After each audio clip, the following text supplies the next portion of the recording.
নমস্কার, সাথে মৃত্যুতে আপনাদের অনেক অনেক অভিনন্দন এবং স্বাগত জানিয়ে আবার একটা আজকে নতুন ব্লগ শুরু করছি। তো এই যে সকাল সকাল রান্না বসিয়ে দিয়েছি। সকালবেলা চা খাওয়া হলো আর মিঠি পড়তে পড়তে গেছে পটিতে। ওরা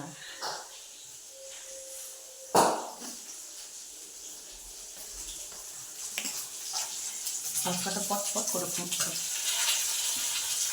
মিঠি তেল দিতে ভালোবাসে, সেই জন্য পটটা দিয়েছি। পটটা ফুটছে, তুলবো না তো তেল ছুটে আসবে। এই যে একদিকে মাছ ভাজা চলছে, একদিকে ভাত বসিয়েছি। আজকে আবার শর্টকাট রান্না করবো, মাছের ঝোল রান্না করবো। মোবাইলটা নিয়ে গেছিলো বাথরুমে,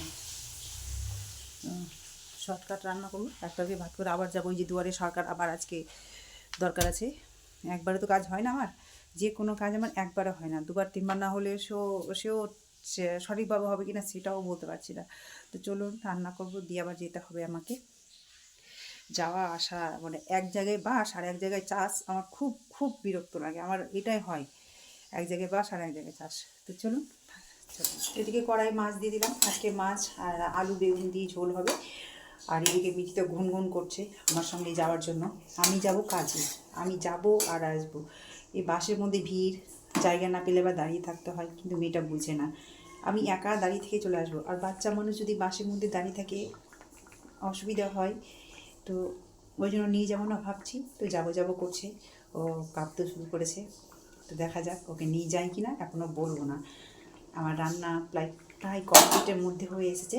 মাছটা সবে ছাড়লাম, এখন একটু ঢাকা দিয়ে ফুটিয়ে নামিয়ে নেব। রেডি হয়ে গেলাম আবারও। আজকে মিটিকে নিয়ে যেতাম না, বললাম না একটু আগে, ও কাঁপছিল, তো ওই জন্য ওকেও নিয়ে যাচ্ছি। যাবো না নিয়ে যাবো না ভাবছিলাম, কিন্তু জেদটা ধরলো। সেই দিন ওকে নিয়ে যায়নি, তো বলছিল যে মানে সেদিন ওকে বলেছিলাম মিথ্যা কথা, যে এরপরে যদি যায় তো নিয়ে যাব, সেটাই ধরে বসেছিল। তো ওইও রেডি হচ্ছে।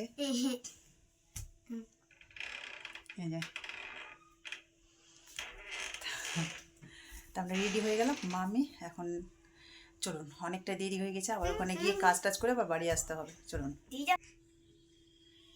চল। মুখটা কেমন করে, মুখটা বন্ধ কর।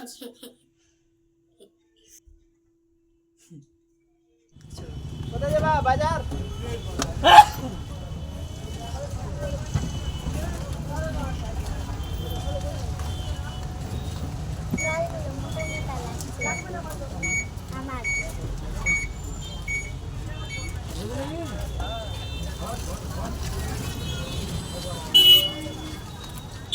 তো এই দেখুন এসে পড়েছি, আর সেই ছাদে এসেছি।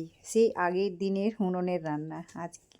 আজকে আমার বৌদি ছাদে বসে বসে উনুনে রান্না করছে, আমিও বসে আছি। সেই উনুনের স্বাদ, সত্যি গ্যাসের থেকে উনুনের রান্নাটা বেশ স্বাদ লাগে আর কি। সেই যখন আমাদের 2000 সালে গ্যাস এসেছিলো, তার আগে আমার মা উনুনেই রান্না করতো।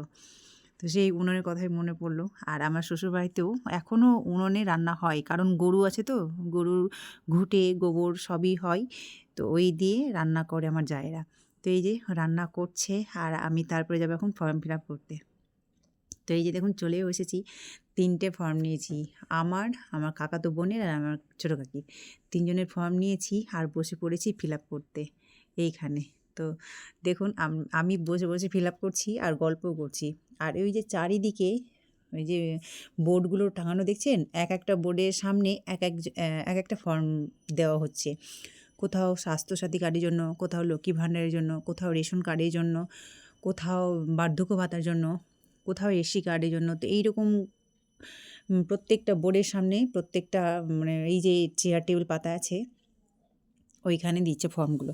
তো আমরা ফর্ম নিয়ে এসে এখানে দেখছি ফাঁকা আছে, আর বাইরে বেশ রোদ, গরমও লাগছিলো, সেই জন্য আমরা কাউন্টারের ভেতরেই চলে এসেছি ফর্ম ফিল আপ করতে। আর নিচে বসে থেকে হতো না, এটা সিটটা ফাঁকা ছিল তাই আমরা বসে পড়েছি। আর এখানে কতজন যে জিজ্ঞাসা করছে আমাদের, ভাবছি আমরাই হয়তো ফর্ম দিচ্ছি আর ফর্ম ফিল আপ করে দিচ্ছি। তো যতবার লোকজন জিজ্ঞাসা করতে আসে ততবারই বলছি যে না, আমরা ফর্ম দিই না, কোথায় ফর্ম নিচ্ছে সেটা ওই পাশে জিজ্ঞাসা করুন। আর এদিকে সিজাপুরিকে দেখুন ভিডিওর সামনে কি একটা করছে। তো যাই হোক, আমরা এখানে ফর্ম ফিল আপ করছি, আর বাইরে দেখুন কত লোকজন বসে আছে। তবুও আগের তুলনায় অনেকটা কম, কারণ দুয়ারে সরকার তো প্রায় অনেক দিন থেকেই হচ্ছে, তো ভিড়টাও কম আছে, ফাঁকাই আছে। প্রায় 80% লোক তো দুয়ারে সরকারি কাজ করেই নিয়েছে। যেগুলো ছিটছাট পড়ে আছে, যেমন আমরা পড়ে আছি, সেই ওই ছিটছাট লোকেরই ফর্ম ফিল আপ চলছে দুয়ারে সরকার। তো প্রতি বছরই হয়, আমার আর যাওয়া হয় না আর করাও হয় না। তো যাই হোক, ফর্ম ফিল আপ করে জমা দিয়ে এলাম, আর আমার ওখানে কাকার ছেলে ছিল, সে এন্ট্রি করলো। তো ফর্মটা শুধু ফিল আপ করেই জমা দিয়ে চলে আসলাম। তো আমার একটা কাজ হলো, আরও কাজ বাকি থাকলো। তো একবারে তো আর হয় না, আবার যেতে হবে। ওই যে বললাম না, এক জায়গায় বাস আর এক জায়গায় চাষ, সেই রকম। তো একবারে আমি সবটাই কাজ করতে পারবো না, কারণ আমাকে আবার বাড়িও যেতে হবে। তো এই যে আবার আসছি, সেদিন গত 2 দিন আগে একটা ফর্ম ফিল আপ করলাম, আজকে আবার একটা করলাম, 2 দিনে 2টো হলো, আরও 3-4টা বাকি আছে। আর এদিকে 2 বন্ধু হাত ধরে হেঁটে হেঁটে চলেছে, 2 গার্ল। তো যাই হোক, চলুন এখন বাড়ির দিকে রওনা দিচ্ছি, দিয়ে কিছু একটু খাবো, খেয়ে বাড়ি যাব আর কি। তো মিঠির প্রচণ্ড খিদা পেয়েছে, সকাল থেকে না খেয়ে আছে। ওর মামি আমাদের টিফিন দিয়েছিল, তো ও ছিল না, টিফিনও খেতে পারেনি। তো রাস্তাতে বলছে প্রচণ্ড খিদা পেয়েছে। তো খিদা পেয়েছে যখন, বাড়ি গিয়ে একেবারে খাবে, খেয়ে তারপরে বাড়ি আসবো। তো চলুন। তো মামার বাড়ি ঢুকলাম, আমার বৌদি খেতে দিল, খেলাম। ওরা কালীচক আসার জন্য দাঁড়িয়েছিল, তো আমি বললাম একটু দাঁড়া, চট করে দাঁড়া, আমি এক্ষুনি চলে আসবো। তো আমার জন্য ওয়েট করছিল, দিয়ে আমি আর মিঠি চট করে দিয়ে একটু যা খাবার খেলাম, দিয়ে আবার টোটোতে উঠে পড়েছি বাড়ি আসার জন্য। তো সবাই থাকতে বলছে, থাকা তো আর হবে না, এখন আর থাকবো না, একেবারে বিয়েতে গিয়েই থাকবো। তো যাই হোক, টোটো ধরলাম, আমার দাদার টোটো এটা, আমি রিয়া সবাই বসেছিলাম। ওরা কালীচক আসবে, আমিও মালদা আসবো। তো এই দেখুন, আমরা বাসে উঠে পড়েছি, আমি আর মিঠি, আর বাসে চেপে আসছি।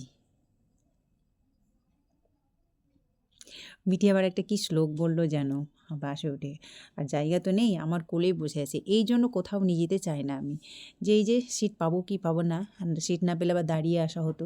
তো যাই হোক, আমার কোলে বসে আছে, অল্প একটু জায়গার মধ্যে, মানে 2টো সিট, 2জনের জায়গা, 2টো সিট। তো আমি ওকে কোলেই নিয়ে নিয়েছি। তো চলুন। তো শুভ সন্ধ্যা, এইমাত্র বাড়ি এলাম, বাড়ি এসে মিটিকে একটু খাওয়ালাম। ও আসলে আমার সঙ্গে গিয়েছিল, তো একেবারে আসা 3:30টায় ভাত খেয়েছে, সারাদিনও না খেয়েই ছিল। দোষটা ওরই, খেয়েও যায়নি। আর ওখানে টিফিন দিয়েছিল, তখন ছিলও না, ওর দিদানের কাছে গেছিলো, ওই জন্য খাওয়া হয়নি। তো ওই জন্য এখানে এসে ওকে খাওয়ালাম, খাইয়ে টিউশনে পাঠালাম। আর আমি এই যে এলাম, ড্রেস চেঞ্জ করলাম, দিয়ে মুখ হাত ধুলাম, ঘর টর ঝাড় দিলাম, আর এই যে ছাদ থেকে জামা কাপড়গুলো তোলা হয়েছে, ওগুলো এখন ভাঁজ করব। তো চলুন ভাঁজ করে নিই। আর মোবাইলটা কিছুক্ষণের জন্য থাকবে না আমার কাছে, চার্জ নেই, অথচ সারাদিন গেছে চার্জ, মানে টিভি ওখানে, মিঠি ওখানে মোবাইলটা বসে বসে দেখছিল, জন্য চার্জ চলে গেছে। চার্জে বসাবো, আমি তো জামা কাপড়গুলো ভাঁজ করব, আর কিছুক্ষণের জন্য মোবাইল থাকবে না। তো চলুন। কি দুধ দিচ্ছি, চায়ের ফ্লেভারটা কমবে। দুধ খাওয়া হবে। একই দুধের মধ্যে প্রত্যেকটা দিন মোটা করে সর চাই, সর পড়বে? তুই বললে কি সর পড়ে যাবে? কিছু নিবি না, শুধু চা খাবি নাকি? মুড়ি দাও, মুড়ি বললো তো দিবে, তো দিল না।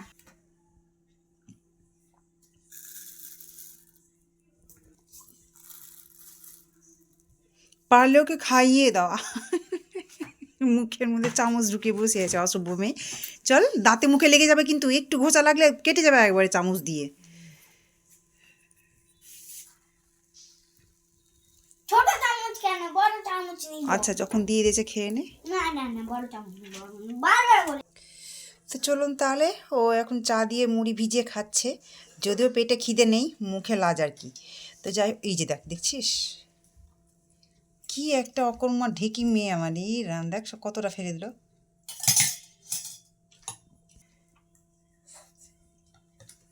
একটা জিনিস শান্তভাবে খায় না। খেতে হবে না। তো খাচ্ছে খাক, আমি হাঁড়ি নিয়ে যাই ওই ঘরে, রান্না করবো আর কি, ভাত বসাবো, চাল নিব। দিনের যদিও অল্প একটু ভাত আছে, এখানে আবার চিনি কতটা পড়েছে চায়ের জন্য। তো এই যে রাতের ভাতের জন্য চাল নিলাম হাঁড়িতে, একটু জল দিয়ে ভিজিয়ে রাখবো কিছুক্ষণ।